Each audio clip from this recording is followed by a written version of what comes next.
Imagine someone with Manute Bol's wingspan, Shaq's strength, Rudy Gobert's height, Russell Westbrook's leaping ability, and the speed of LeBron James. Sounds like something straight out of 2K, right? Well, what if I told you this man existed, and his name was Wilt Chamberlain? Wilt has a case for not only the best basketball player of all time, but the best athlete of all time, and here's why I believe that. What's up YouTube, it's your boy NotZay back again with another NBA video, and today we'll be going back to the 60s and we'll be discussing Wilt Chamberlain's legacy as not only one of the best basketball players of all time, but the best athlete of all time. And his story is not going to start where you would think. It does not start on the basketball court, but it starts on the track. Wilt was a monster in track and field. He posted numbers of 56 feet throwing the shot put, and the shot put is 16 pounds, which is the size of a bowling ball. Imagine throwing a bowling ball 56 feet.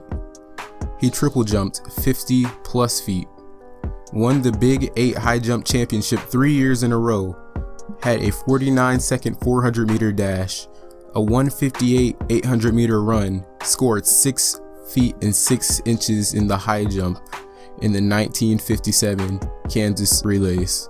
And all of this is without the advancements we have today about nutrition, the proper way to train yourself, and different things of that nature. He did all of this based off of raw athleticism. And just to give you a little background, a 49-second time in track is fast enough to earn a track scholarship to a Division I track program. A 53-foot triple jump is good enough to have gotten top 10 in this year's NCAA Collegiate Championship. It actually gets number 8, and we don't have the inches past 53 feet, so he could have very well placed anywhere from 8th all the way to 3rd, and he did all of this while being 7'1", 250 pounds. And the crazy thing about this is, track wasn't his main sport, obviously. His main sport was basketball, so he just did all of this on the side. Another testament to Wilt's raw athleticism is the fact that he has a 4.6 40-yard dash time. This is the same as LeBron James. And the thing about this is, he was playing professional basketball and the NFL wanted him to play. The Kansas City Chiefs coach wanted Wilt to play wide receiver for them, stating, "I'm certain from what I saw, he would be the greatest flanker back in football." And Hank Stram wanted Wilt so bad that he said, "I've never heard of a player combining a career in professional football and professional basketball. I'm very hopeful something could be worked out." He was willing to have Chamberlain start for his professional football team in the NFL and only be available for part of the year because basketball would of course be Wilt's focus. He was willing to have someone not 100% dedicated starting on his football team, and that's just how great Wilt Chamberlain was. And one more thing about Wilt, he apparently could bench over 500 pounds, but I'm not exactly sure how true that is, but it's still widely accepted that Wilt was one of the strongest players ever. And we have guys like LeBron James, Nate Thurman walking around here, so to just be considered one of the strongest players of all time, you have to be pretty darn strong. Now that we can get finally to the court, one thing that people use in debates about Wilt not being one of the best of all time and that he wouldn't be able to survive in today's NBA is that the pace was so much higher then than it is now. And this is just a point I'm going to use for his athleticism. The pace when Wilt was playing was insane.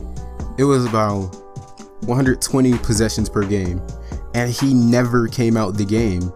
He averaged 48 minutes per game, while players now are complaining about resting on near 30 possessions less per game. This is a testament to his insane endurance and conditioning, playing every minute of every game, being the anchor of the defense, the offensive force that he was, and running the floor like a crazy person for 3 straight seasons.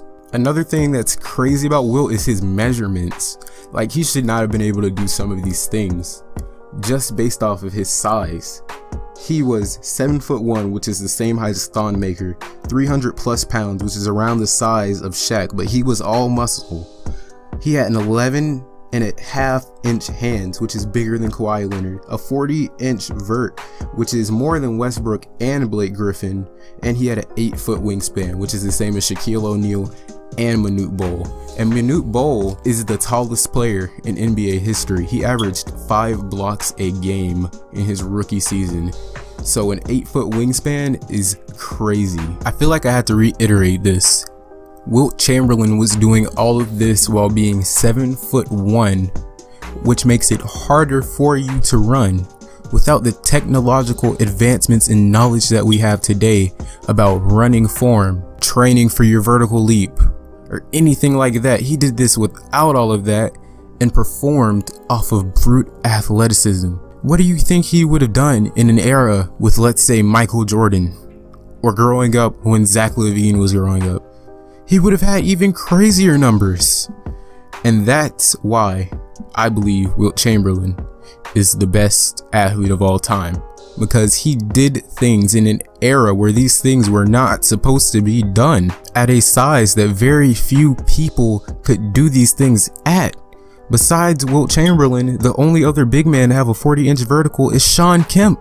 He's one of 2 people with a 40-inch vertical in the NBA.